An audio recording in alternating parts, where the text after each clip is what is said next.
ఇటీవల ఆంధ్రప్రదేశ్ని అతలాకుతలం చేసిన వర్షాలు, వరదల కారణంగా లక్షల మందిని నిరాశ్రయులయ్యారని, కానీ వారిని ఆదుకోవడానికి అందరం కలిసి ఉద్యమ స్ఫూర్తితో ముందడుగు వేశామని ఏపీ సీఎం నారా చంద్రబాబు నాయుడు అన్నారు.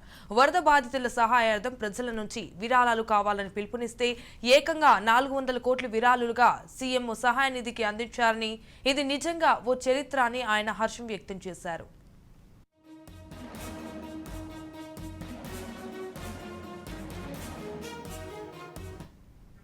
వరద బాధితులకు ఆర్థిక సాయం అందజేసేందుకే గాను విజయవాడ వేదికగా బుధవారం ఏర్పాటు చేసిన కార్యక్రమంలో ఆయన మీడియాతో మాట్లాడారు.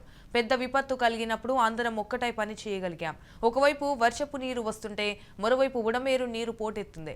అధికార యంత్రాంగంతో పాటు నేను స్వయంగా బురదలో దిగాను.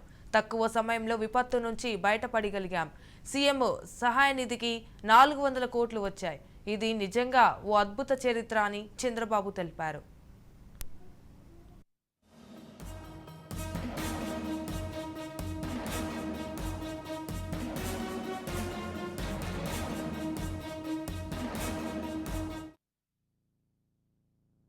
అనునిత్యం నేను ఇక్కడ ఉండడమే కాకుండా అధికార యంత్రాంగం మొత్తం స్పెషల్ చీఫ్ సెక్రటరీస్తో మొదలుకొని టాప్ పీపుల్ అందరినీ, సీనియర్ ఆఫీసర్స్ ని ఒక వార్డుకు పెట్టి జూనియర్ ఆఫీసర్స్ అందరినీ, ఐఏఎస్ అందరినీ టోటల్ గా మానిటర్ చేశాం. ఒక పక్క ఇక్కడ మానిటర్ చేశాం, ఒక పక్క అనిత గారు డిజాస్టర్ మినిస్టర్ ఉంటే రాష్ట్రం అంతా మానిటర్ చేయమని ఆవిడ్ని ఎస్డీఆర్ఎఫ్ లో పెట్టాం. ఇక్కడ అక్కడ చూస్తూ వారు ముందుకు పోయే పరిస్థితి వచ్చింది. బై మార్నింగ్ రాత్రికి రాత్రి 6 ఎన్డీఆర్ఎఫ్ టీములు, 40 పవర్ బోట్లు, హెలికాప్టర్లు అన్ని తెప్పించాం. ఎక్కడో లూధియానాలో ఉంటే అక్కడి నుంచి బై ఎయిర్ లిఫ్ట్ చేశారు. ఈ విధంగా వీధి తిరిగాం. నేనైతే ఇక్కడికి 1కి 4 సార్లు రోజుల వారీగా కూడా తిరిగాను. ఎక్కడైతే డేంజరస్ ఏరియాస్ ఉన్నాయో, క్రిటికల్ ఏరియాస్ ఉన్నాయో అనేక సార్లు తిరిగాను. మంత్రులందరూ తిరిగారు. దీంతో చాలా వరకు ఒక మాటలో చెప్పాలంటే ప్రాణ నష్టాన్ని కాపాడగలిగాం. రెండోది మనోధైర్యాన్ని నింపగలిగాం.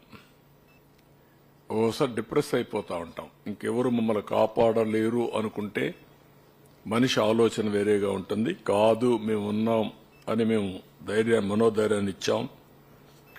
ఎక్కడికెక్కడ ముందుకు పోయి ఇవన్నీ చేశాం. రాష్ట్రం మొత్తం మునిగిన ఇండ్లు 1,18,070, పరిహారం 215 కోట్లు. విజయవాడ మొత్తం ముంపు నివాసాలు 78,558, పూర్తిగా మునిగిన గ్రౌండ్ ఫ్లోర్ హౌసెస్ వరకు 64,799. అదే మరి గ్రౌండ్ ఫ్లోర్ లో ఇండ్లకు 25,000 రూపాయల చొప్పున ఇచ్చాం. 161 కోట్ల 99 లక్షలు. విజయవాడలో 1 ఆ పైన అంతస్తులు చిన్న పెద్ద అని వ్యత్యాసం చూడలేదు. అందరికి కూడా 10,000 ఇచ్చాం. అవి 13,759, 13 కోట్ల 76 లక్షలు ఖర్చు అయింది.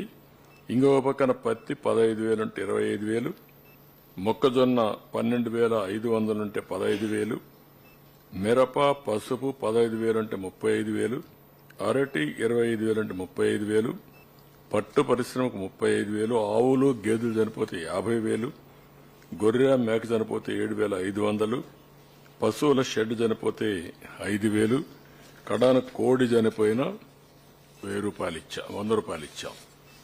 ఈ విధంగా మొత్తం ఎలాంటి నష్టపరిహారం జరిగినా వాళ్ళని పూర్తిగా ఆదుకోవడానికి ప్రభుత్వం అన్ని విధాలా ముందుకొచ్చాం.